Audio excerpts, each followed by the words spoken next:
this video about UPFC with power electronics integrated transformer.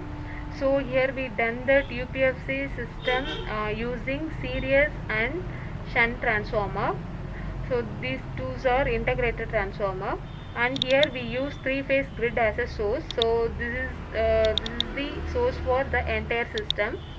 And here we used along with the UPFC we used two different loads. One is non-linear load, another one is sensitive load, means critical load. So here we done that to switch that series and shunt operation, we use circuit breaker in that three-phase line. And here we done that control system for voltage source series and shunt converter.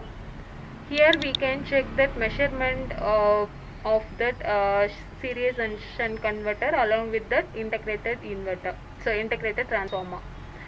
So this is from the grid voltage, and this is for series converter voltage, and this is the critical means non-linear load voltage, and this is the sensitive load voltage.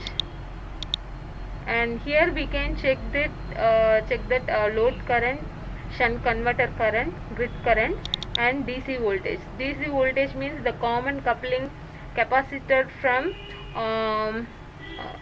both series and shunt converter, which is interconnected DC voltage capacitor output. So this is the first one is load current, and this is the shunt converter current.